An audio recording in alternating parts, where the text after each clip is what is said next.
Hello, everyone. Welcome back to Pencils and Lipstick. This is Kat Caldwell. This is episode 239.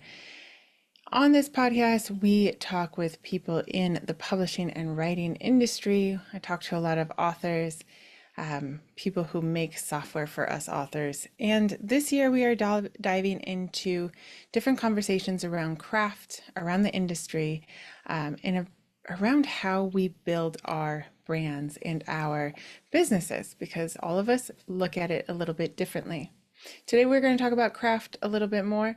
Next week we start again with interviews, and you will be excited to hear some talks on creativity, a couple more on building a business when you are neurologically different than what the industry claims we should all be like.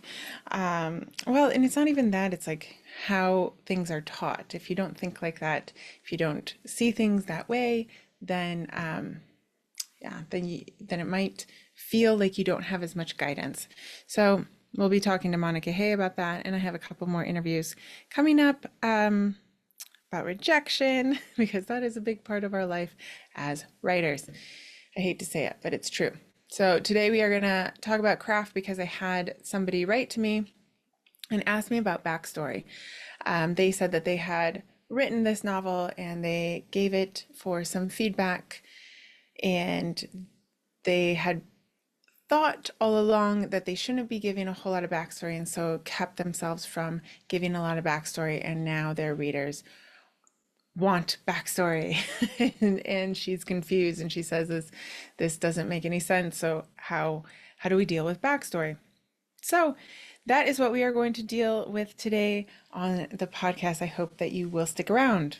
Before we get into that, I want you guys to know that I started a Substack. The links are in the show notes. It's pretty much a very informal place, kind of like this, that you can hang out with me and you can hear read my other thoughts. I don't always talk about all the things here. I talked about launching and my plan for launching, which is a little bit different than a lot of people's plan for launch, and how I am trying to put different things together. I mean, in the end, you have to build your business the way that you can do it, right? And it doesn't always look the same as other people. And so that is sort of putting my struggle out there. I also put some short stories that you can read there as well. So just, if you have time to read more things, you can sign up for my Substack. Most of the stuff is free, but if you want a place where you can support me and this podcast as well, I don't have a Patreon. Tried it, wasn't very good at keeping it, active. I think that Substack is kind of the best place where I can sort of add more thoughts about things. I don't feel confined to only talking about what's on the podcast that week. And if you want to support my work and just in any way that you want, whether you're sharing the article, whether you want to support me monetarily, that'd be awesome. And you can do that on Substack, and it just seems to be the right place for it. And if you do support me monetarily, you get to read my short stories that I put up there. And I am thinking about putting up my novels up there. I don't know. Well, I'm thinking about that because I'm thinking about doing it before I publish them. So little thoughts in my head. You can have an opinion if you follow me on Substack when I ask about it. So today we're going to talk about backstory. Does anyone have the same confusion as my friend on backstory? I will raise my hand and say that I did as well once too. That's not grammatically correct. I also had lots of thoughts and misconceptions about backstory. One great person to always follow is K.M. Weiland. She talks a lot about craft. So if you want more craft, you should probably follow her podcast as well. Writers Helping Writers, I believe is what it's called. K.M. Weiland. I'll find the link and I'll put it in the show notes. So backstory. Lots of people talk about how we shouldn't be going on and on about backstory, right? We don't want to dump things into the story. Don't do any backstory dumps. The reader will get bored. Of course, this depends on your genre, but more or less the advice is to not do it, or so we think the advice is. I don't think that that's actually true. I think what we are trying to articulate is you have to be very picky about your backstory. That's not what it sounds like, though. Okay, so yes, first of all, the answer is yes, readers want backstory on your character. And again, that does depend on the genre, but it doesn't matter. They actually still want backstory. So the whole reason why we understand Batman is because we understand his backstory, right? We understand that he watched his parents get murdered and now he's, determined to rid his city of bad people and bad things that happen. Okay, we know Superman's backstory. We know do we know James Bond's backstory? I think we do actually know. Yes. So even in thrillers, and I would say thrillers are probably the place where we get less backstory as far as I have read. Okay, I'll say that. Even in those books, we still get backstory. Depending on the writer, we might get more or less, but that's also going to depend how you write and what readers you're looking for. Oh, so many contingencies. So as with anything in writing, you have choices, but here I'm going to give you a couple rules of thumb. All right. I think because most of the people I write to write character first stories, whether they're in women's fiction, literary fiction, contemporary fiction, even romance. I think most of you are writing something to that effect, because I'm not a mystery expert or thriller expert, but even so. All right. So if you are seeing that you want to add backstory or your readers want backstory, and this goes into the character development, let's get into how you can do this. Structure wise, it is really up to you. Most people choose the drip structure, in which it's sort of dripped throughout the book. Okay, it's sort of brought up here, brought up there, little tidbits. That's where you have to be careful with not doing a whole dump. You're going to want to go with a couple sentences, maybe a few paragraphs. Okay, but structure has a lot to do with first stepping back and looking at why you're putting the backstory in. So let's go to these sort of quote unquote rules. This is K.M. Weiland's top one, and I think she's brilliant for it. I think she's completely right. The number one rule for your backstory is that you do not pull it out. You do not write backstory until it is something that the reader needs to know. So that goes into timing. That goes into your decision and your genre. It is impossible for me or KM Weiland to tell you when that point is, because it depends on your plot and your character development. But backstory doesn't need to be there until the reader has to know about it, which means they need to know this backstory part in order for the story to make sense going forward. Okay, so it's not just about the backstory, hiding the mystery, whatever. You need to have something, it needs to be relevant to that moment in the story so that the reader will comfortably go forward. All right, so that's the number one rule that I completely agree with K.M. Weiland about. I think that is just, if anything else, think about, does the reader need to know this right now? Okay, so what kind of goes into it is like the next rule: only add backstory that adds to the story, that adds to what you are actually writing about, right? The story that you have in these 400 pages that you're writing is not the entire life of the character, right? It is really still a sneak peek into this character's life on something happening. We do not get a minute by minute replay on what is happening to our characters. That's not what anyone wants. So we're going to have to keep the second rule in mind. We're only adding backstory that is relevant to the story. If your protagonist played checkers when they were a child, if it doesn't matter to the story, don't add it in there. Okay? Now, are there stories that you read that have backstory or snippets into the character that don't seem super relevant to the story? That is possible. Okay, but if you are a new writer and we're looking at some rules to follow for how to not dump too much backstory there to get the right balance, we're going to try to follow these rules.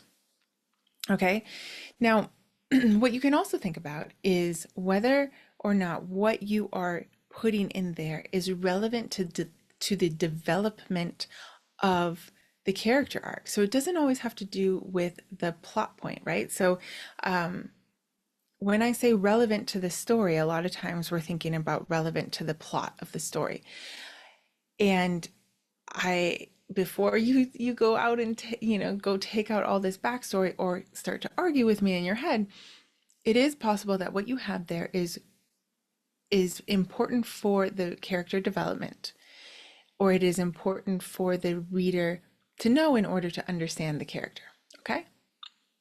So again, it's really difficult to tell you what is important and what isn't. I would have to read your manuscript, which I am always willing to do. You can go on my website and sign up for a little chat, and I will give you an editorial development, developmental edit. But I cannot tell you now what it is that you have to add or have to take out. So you're going to have to sit down and really think about what is the development of this character or the plot, and does this need to go in there? Yes, this means that sometimes you have to cut your darlings. Okay? Like I was listening to a story this last week and I had to DNF it because there were too many things annoying me. I have less patience for audiobooks, I have to admit. It's not a good thing. But they started talking about Downton Abbey, and the main character started sort of bashing in her head to the reader this other woman who was very happy and go lucky, and it just seemed very irrelevant to the story. It added nothing to it. I didn't understand what they were referencing to Downton Abbey. They had a whole long conversation about it, and yeah, if it was 10 years ago and we were all still watching Downton Abbey, it might have felt like you were part of a club, maybe. But at that point, in 2024, I thought, I have no idea why they're telling me that they love Downton Abbey and then go into how they secretly wanted to live at that time when they were kids. Like it was, they're in a club. They're like out, and it just didn't make any sense to me. Now, does it matter? Like there are some readers who will not care about that, right? There are some readers who are reading that story for completely different reasons than me, and they won't care. So again, that goes into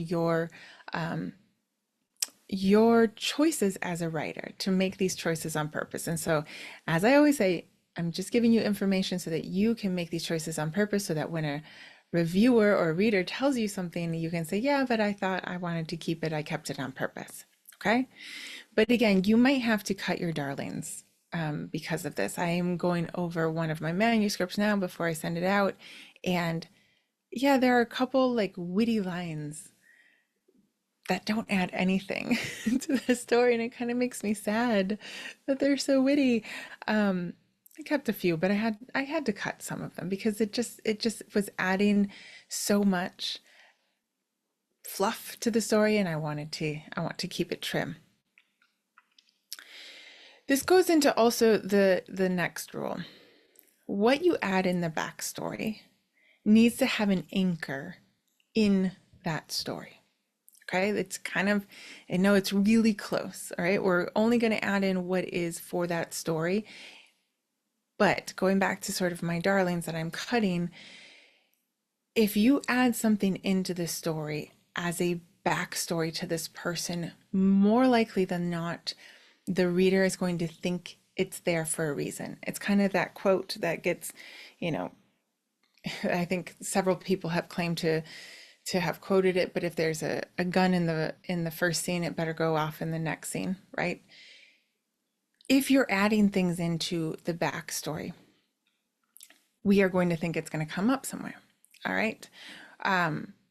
There is another story that I read this summer, and it was a historical romance. And because I'm trying to finish the historical romance, I kind of wanted to get myself back into that. spot, that idea, move away from contemporary. And I do this kind of by reading other people's stuff and getting my, the intonation and the cantonation, the cadence and the way that they speak and all that, trying to get my head back into that. But so this this couple gets together, of course, and then we still kind of have to have this conflict resolution thing. Suddenly she says that that she loves books and that books have saved her in her lifetime from many things, and that's why she has such an affinity and love and adoration for them. And that's all she says. Okay. Now I think there's no anchor to that at all. Because while that's really interesting, and I actually want to know more as a reader, I wanted more backstory at that point of what did books save her from? How was she when she was little? What books did she read? Does she have a way of comparing this situation with that book? There was nothing up until that point. And then it was almost as though the writer needed it there in order to get the plot point, where she sets up a kind of like this library. But there was no anchor to it. And so what I would say is if you get an idea for part of the backstory and you add it in, that's awesome. But then go back and anchor it into something. It's got to pop up somewhere. If it becomes something so important that it is actually part of the plot at the end, make sure that it is anchored in the beginning development of the character, because that is really going to have the reader come through the entire character arc, and they're really going to understand that. And I get most readers only have this gut feeling about it, that it felt shallow or it felt undeveloped. That's usually what the reviews say. So what I'm saying is, in order to avoid those, make an anchor in that backstory. Okay.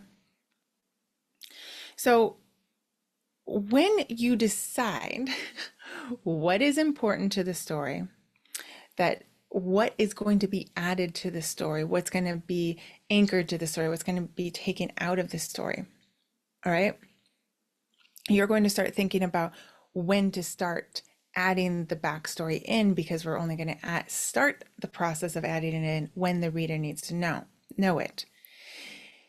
This might come up in Cutting Your Darlings, which most of us don't want to know.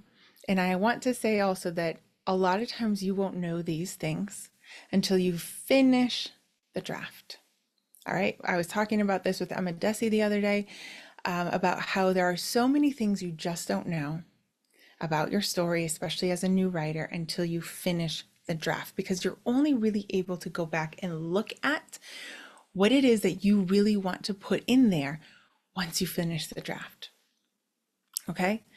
So I want to encourage you to just keep going with the draft, and then go back and really analyze your backstory. So possibly with this one writer who had added in the book thing, that's awesome. You add it in, you keep going, you get your plot points, and then the draft is done. And then what you do is you go back and make sure, where is the point at which the reader needs to know about this in order for it to really feel robust and compelling. All right, so I want to encourage you first and foremost to finish your draft, because a lot of these things you just won't know until you finish the draft. And then I want to go back to structure really quickly, because I've given you a couple things to think about, and I can feel your brains moving already. As I said in the beginning, most people choose to drip backstory. That's kind of one of my favorite ways to do it. It's a lot of people's favorite ways to do it, where like you're dropped into the story and you just, go full speed ahead until they sort of hit a wall, and you need to know more about the character and why they're making the decisions. And so then they go into a little bit of backstory, whether it's in conversation with somebody, whether it's them thinking about something, remembering something, doing something and giving an explanation for it. That's usually, dripped out and spread out throughout the story. If you think about most of the books that you've read throughout the years, that's kind of how it's done, right? There's another way that you can do it, in which you have a whole different chapter. Many times it's written in italicized font. They're usually shorter, and they are like flashbacks to the backstory. Okay, this is done a lot in thrillers and mysteries and darker books, where you kind of have to know this thing, and there's no real awesome way to do it structurally within the story, and so they just pull you out, put you in a different place in this character's life, and then pull you back into the present. And there's nothing wrong with that at all. That is your choice. And it's really taking a moment to analyze the story that you're written. Once again, usually easier to do after you finish the draft. And so I don't want you to, when somebody gives you feedback, where they're kind of like, maybe you've dripped it and they're kind of like, I don't really understand how this is working. Instead of cutting it, see if maybe the flashbacks, like a completely different chapter, will work better. There's another structure though as well, and this is kind of like this is like the superhero structure. Carrie Soto's Back does this as well, and it goes perfectly well with the three sort of rules that I've given you. So in Carrie Soto's Back, you get the entire backstory at the very beginning. It's almost like the prelude, except that Taylor Jenkins is smart enough not to call it a prelude so that we actually read it, right? We get the entire backstory of Carrie Soto immediately after we read the chapter where she says she's coming back. And here's the thing, I was thinking about it. Great book, by the way. Really easy to read, love it. We need to know all of this stuff about Carrie right at that moment. And it's only the things that we really need to know about the story. We only know about kind of, she starts with the boyfriend thing. We know very little about it, just the bare minimum, in which we kind of piece together as readers, because we are smart readers, right? That she is kind of emotionally distant and cares only about winning. Now, this is really important because otherwise, why would we care about this woman who's coming back to play tennis and to get back her title? Because otherwise she's kind of a hard personality to swallow. She's called the battle axe and some other B words within the story for a reason, because she's difficult to understand. And I think Taylor Jenkins Reid was very smart about understanding that she's going to be actually a personality that's difficult to get on board with as a reader unless you really understand her backstory. And that's why she did it right there. This is the most important thing to her in her life. And in fact, as a reader, you're smarter than Carrie at that moment to realize that it actually has, her motivation and drive has put her on a pedestal in the tennis world, but has actually kind of crushed her life as well, right? So, and then we actually get into the story, right? The character arc, what's happening. But that is the beginning of her character arc, really understanding all of the backstory and how she got to where she is. And everything then that she refers back to in the story, like little tidbits of backstory when she meets Bo, like we kind of know a little bit about that, but we get even a couple more flashbacks. It's all anchored, right? Exactly in the beginning. Now, I'm not saying that you need to do this all in the beginning. Many, many, many times you do not need to do it in the beginning, but this is why I want you guys to have these rules and sort of start analyzing how other writers are doing it so that you can be fully prepared to make these decisions in full consciousness for your story. But again, you should finish the draft, and we have no idea how Taylor Jenkins Reid writes. I think it'd be great. I would love to ask her how she sort of figured that out. Did she know right away that needed to be, maybe she did, because it's not her first book, right? So we also have to give ourselves grace when you're right at the beginning and you're just learning all these things, right?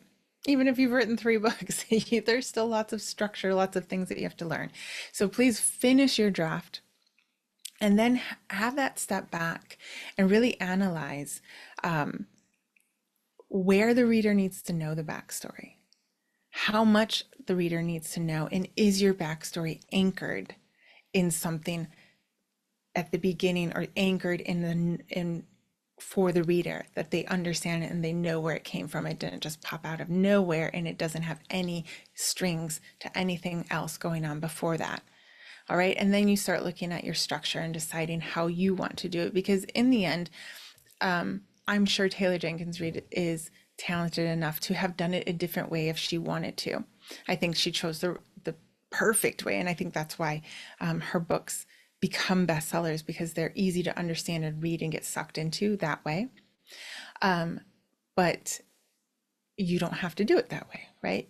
It's perfectly plausible that your talent captures the reader as well in a different way, and that you make that decision on purpose, and we're just as captivated as we are with Carrie Soto's back. Okay, so take these rules that I hate to say the word rules, or these ideas on backstory.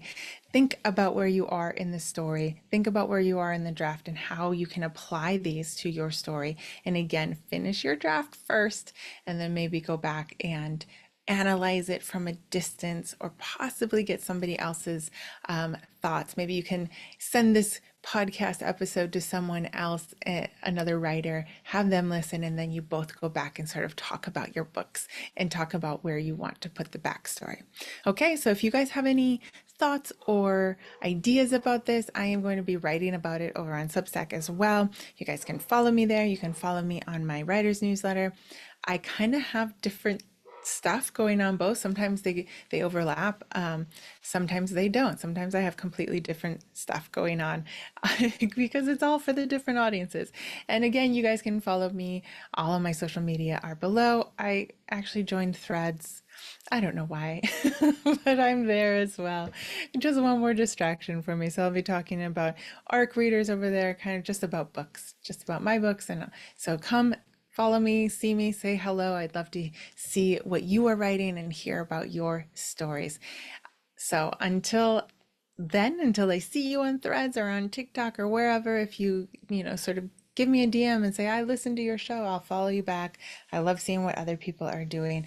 If you have ideas of who you want to come on and talk with me on the show, or topics that you want me to tackle, we'll actually be going back to backstory with a couple other people because I want to talk about their point of view of what backstory is and how to add it into the stories. Just let me know. You can find me, you can contact me through my website, katcaldwell.com. You can contact me on all the social medias. I would love to hear from you. Until then, next week we have an interview. I think you guys are going to like it. It's Ben Hawkins. We're talking about creativity, and we'll be talking to a couple more people this month. Until then, you guys keep writing, and I'll see you out there.